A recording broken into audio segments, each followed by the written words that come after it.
Hey, welcome U.S. Virgin Islands Chess to the FIDE playlist again. It's your host Colin Heim with another short miniature here. Um, uh, Blitz game 5+3, and my opponent here with the white pieces from China.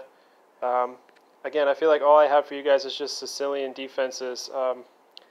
Yeah, it's just what everybody's playing right now, e4, c5, and guys, your instructor had the black pieces again, and let's go. Let's just check it out. Let's make it a quick one. Okay, so the narrative, the algebraic notation reads knight f3, knight c6. Okay, so we know this. We've seen this all before in our videos here, the virtual online series, knight c6. Old Sicilian, c3 now, maybe going for the Steinitz variation.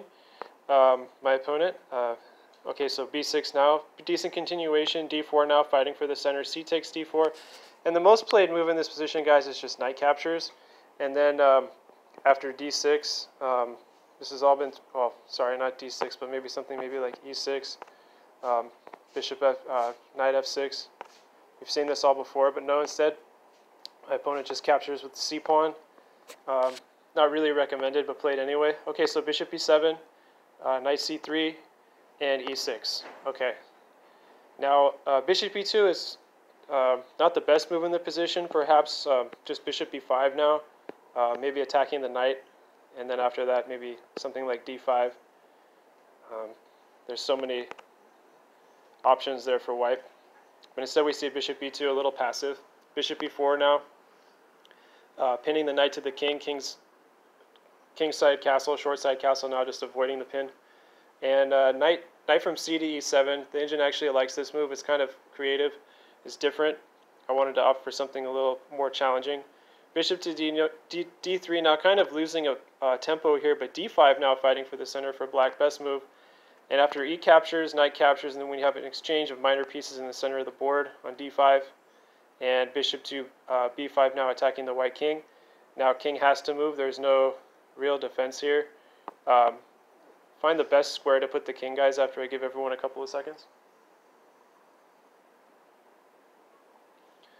Okay, if you spotted f8 square, that's the best square, yes. And now my opponent just continued with a3, asking a question now of the dark squared bishop on b4. Bishop drops back to d6. Bishop to e3 now. Here comes a6, asking a question of my opponent's bishop. Bishop drops back to e2. And after knight f6, guys, black looks much better here. The bishops here for team white are not that good. The queen is undeveloped. Rook c1 is okay, getting the rook now on an open file. But we see after knight g4, just kind of spoiling the bait here, perhaps. Maybe now asking a question of the e3 bishop. Why have you wasted 2 moves on 2.5 bishops? It's only gone to maybe 2 squares. It could have gone to more squares. What's the best move in this position for white? The best move in this position for white is probably h3, but instead my opponent here played queen to d2, which is a mistake.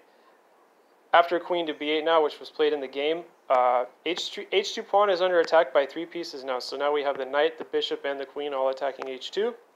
And after h3, kicking the knight away, just knight into e3. And after horse into e3, queen captures, and bishop to f4, attacking the queen, and my opponent resigned, guys. Why did my opponent resign in this position after I give everyone a couple seconds? Right, so the queen is pinned to the rook on c1 now, so playing the best move now, like queen to c3, well then black is just going to take the exchange immediately, and after doubling up, maybe, yeah, black has lost his or her castling rights, but at the same time, guys, it kind of hurts because now the b1 queen can go somewhere like maybe f4. There's so many options, so many continuations. White doesn't have a really strong, as revealed in this part of the game. If white was to continue in the game, there's not really a strong queen side. There's a gap there. The c file is, yeah, occupied by the queen and the rook, but as it does, guys, in this position, my opponent resigned. And thank you all for watching. Feel free to review the notation down below. Again, this was Colin Heim with U.S. Virgin Islands Chess at home and abroad. Everyone take care, and we'll see everyone on the other side. Bye-bye. Thanks, guys, for participating.